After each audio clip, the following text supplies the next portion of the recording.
Olá, hoje é quarta-feira, 17 de dezembro de 2025. E que dia, hein? Que dia. Noite de final. Exato. É a noite que começa a decidir o dono de um dos troféus mais cobiçados do país. Com certeza. Nossa análise hoje vai fundo no primeiro jogo da finalíssima da Copa do Brasil entre Corinthians e Vasco. Um confronto que, olha, promete parar o Brasil. Promete muito. E para guiar nossa conversa, a gente está com um material riquíssimo do GE. Globo, um pré-jogo super detalhado que mapeia o campo de batalha.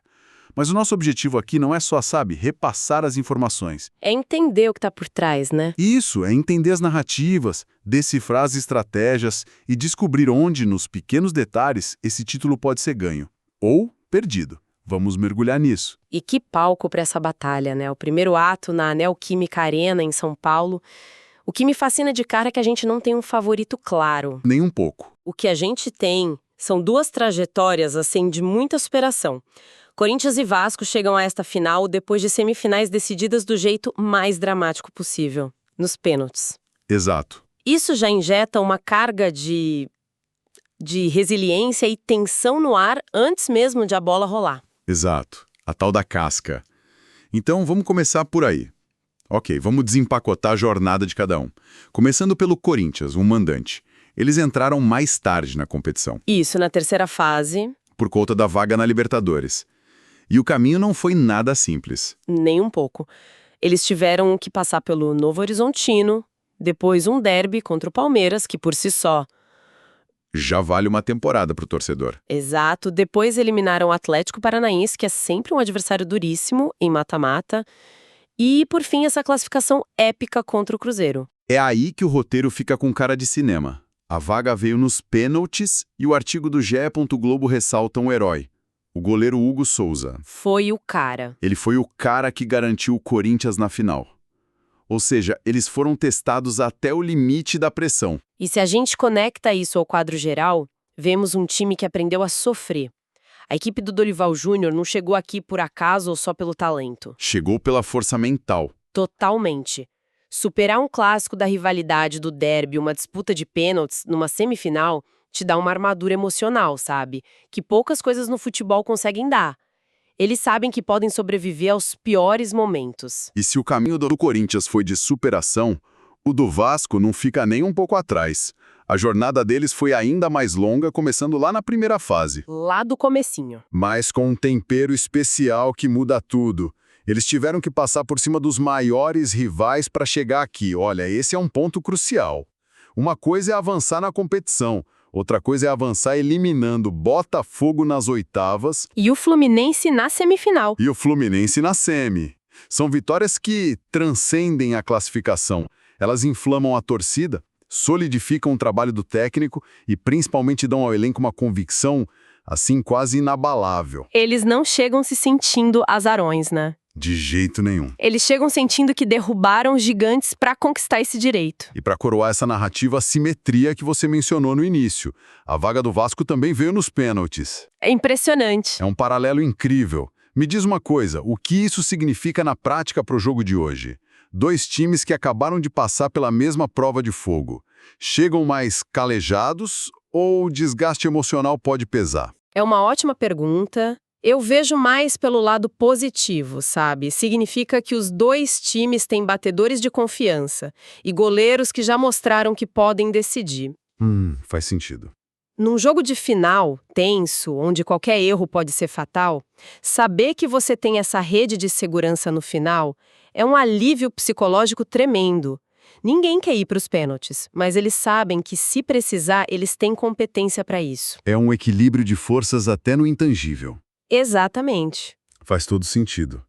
Então temos dois times com a moral altíssima, forjada no drama.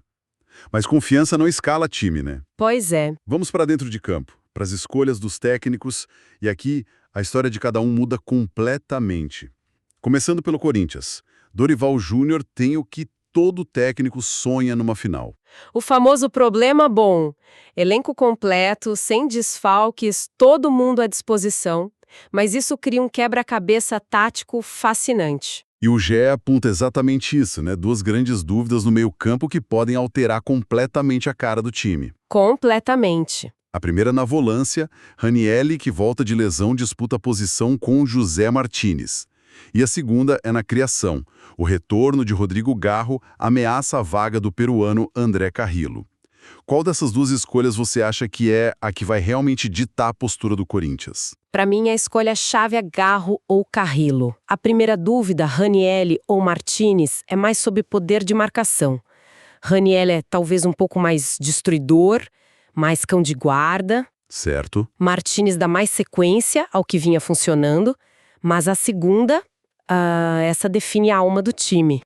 Garro ao passe vertical, a quebra de linhas, o risco, Carrillo é a cadência, o controle, a posse de bola mais pensada. Então a mensagem para o Vasco muda totalmente. Totalmente. Se o Dorival escala Garro, ele tá dizendo, eu vou te agredir, vou acelerar o jogo. Se ele escala Carrillo, a mensagem é, a casa é minha, o ritmo é meu e vamos cozinhar o jogo com paciência. E essa escolha se torna ainda mais crítica quando a gente olha para a quantidade de jogadores pendurados no Corinthians. São 8, É muita gente. incluindo peças como o goleiro Hugo Souza, Mateuzinho e o próprio Garro.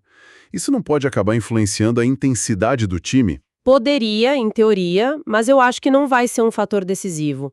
Numa final como essa, com adrenalina 1000, com a Neoquímica Arena pulsando, você acha que um jogador vai mesmo tirar o pé numa dividida por causa de um cartão? Difícil, né? Eu duvido. O risco de entregar o jogo hoje é infinitamente maior do que o risco de ficar fora da segunda partida. Ninguém vai jogar com freio de mão puxado. O foco é 100% agora. Bom ponto. A urgência fala mais alto.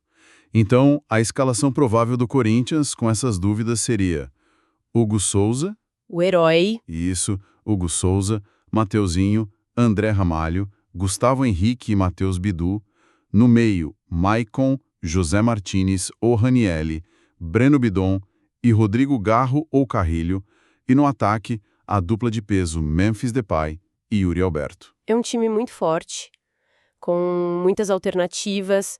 A grande força do Corinthians hoje é essa imprevisibilidade tática que o Dorival tem nas mãos. Ele pode mudar o jogo, né? Pode montar um time para pressionar ou para contra-atacar com a mesma eficiência. Certo. Agora vamos para o outro lado do campo. Falando em Fernando Diniz, ele não tem o luxo das dúvidas do Dorival. Pelo contrário. Ele tem uma certeza, e é uma péssima certeza. O desfalque confirmadíssimo de Lucas Piton na lateral esquerda. E essa não é uma ausência qualquer, né? Piton é o motor daquele lado do campo. Ele é fundamental tanto na construção das jogadas quanto na solidez defensiva. É um rombo no sistema. É um rombo. A tendência, segundo o artigo, é a improvisação do Puma Rodrigues por ali, o que muda completamente a dinâmica. De que forma? O que o Vasco perde e o que talvez ele possa ganhar com essa mudança forçada? Ele perde principalmente a naturalidade da posição. O Piton tem o timing certo para apoiar e voltar, o cruzamento preciso, o entrosamento. O Puma é um bom jogador, mas é destro jogando na esquerda. O jogo dele vai ser diferente. Vai ser mais para dentro, mais de contenção. O Vasco perde a válvula de escape e a profundidade por aquele setor. Com isso, talvez o Coutinho precise flutuar mais para a esquerda para tentar compensar. E isso pode embolar o meio, né? Pode congestionar o meio e desequilibrar outras zonas. É um efeito dominó tático. Entendi. É um ajuste que impacta o time todo. E com essa mudança, a provável escalação do Vasco deve ser a mesma que eliminou o Fluminense. Léo Jardim no gol, Seguríssimo. Paulo Henrique, Cuesta, Robert Renan e o Puma Rodrigues improvisado, um meio-campo com Barros, Thiago Mendes e a estrela Felipe Coutinho. E na frente, Nuno Moreira, Andrés Gomes e o jovem Ryan. Exato. A aposta do Diniz é clara. A força do coletivo e do entrosamento precisa superar a ausência de uma peça tão importante.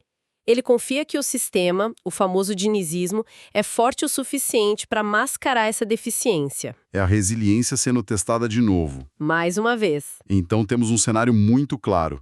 De um lado, Corinthians, com estratégia e flexibilidade, do outro, Vasco, com resiliência e a necessidade de superação. E para colocar mais tempero nisso, tem o duelo nos bancos, que o GE. Globo destaca de uma forma muito interessante. Ah, esse é o jogo dentro do jogo. A matéria crava. Últimos 2 técnicos da seleção, antes de Ancelotti, vão decidir a Copa do Brasil. Isso é espetacular. É uma história e tanto. Não é apenas Dorival Júnior contra Fernando Diniz. É uma batalha de filosofias. Desenvolve isso. O que torna esse confronto de ideias tão especial? O que é fascinante aqui é que a gente tem os 2 polos do pensamento tático do futebol brasileiro recente. De um lado, o Dorival, com um estilo mais equilibrado, pragmático, que adapta seu time. Mestre em montar defesas sólidas. Exato. Defesas sólidas e transições rápidas, mortais. Do outro, o Diniz, o autor, o idealista, com seu jogo de posição, de posse de bola, de aproximação, que impõe seu estilo não importa o adversário. Eu lembro de um jogo entre eles no ano passado, em que o time do Diniz amassou o do Dorival na posse de bola. Teve mais de 70%. E perdeu de 1-0. E perdeu de 1-0 num contra-ataque letal. Será que a gente pode esperar um roteiro parecido hoje? Exatamente esse é o ponto. O xadrez tático tá todo aí. A maior virtude de um é o veneno para o outro. O estilo do Diniz de ter a bola e subir as linhas é vulnerável justamente ao que o Dorival faz de melhor. Roubar a bola e acionar a velocidade. Isso. Acionar a velocidade de jogadores como Memphis Depay e Yuri Alberto em campo aberto. A grande questão da noite é: Diniz vai adaptar seu estilo ou ele vai, como se diz, morrer abraçado com as convicções dele? E tentar impor o jogo na casa do Corinthians. A resposta a essa pergunta pode definir o campeão. É uma camada a mais de tensão e expectativa. Para fechar, vamos aos detalhes práticos. O apito inicial é às 9h30 da noite, horário de Brasília, na Neoquímica Arena. Casa cheia, com certeza. A arbitragem fica por conta do gaúcho Rafael Rodrigo Klein, com Daniel Nobre Bins, também do Rio Grande do Sul, no comando do VAR. E quem quiser assistir, não tem desculpa. Transmissão ampla, né? Ampla, na Globo Sport TV Premier e outras plataformas. Então, o que tudo isso significa? O palco está montado para um primeiro jogo memorável, o Corinthians com a força da torcida, elenco completo. E do outro lado, um Vasco que chega com a moral lá em cima, mesmo com um desfalque tão sensível. Precisamente. Será um duelo entre a flexibilidade tática do Corinthians e a resiliência coletiva do Vasco. Os primeiros 15 minutos do jogo vão ser um termômetro. Para ver quem dita o ritmo, né? Isso. Vamos ver se o Corinthians vai tentar uma blitz para aproveitar o fator casa ou se o Vasco vai conseguir impor seu ritmo com a posse de bola para silenciar o estádio. A forma como cada time lidar com esses desafios iniciais vai ditar o rumo não só deste jogo, mas talvez de toda a final. Fica então a reflexão final para quem nos ouve e vai assistir ao jogo. No primeiro round de uma final tão carregada de histórias, o que pesa mais? A cabeça fria do estrategista que tem todas as peças no tabuleiro à sua disposição, ou o coração quente e a alma de um time que aprendeu a sofrer junto e a superar as próprias limitações para chegar até aqui? A resposta começa a ser escrita esta noite.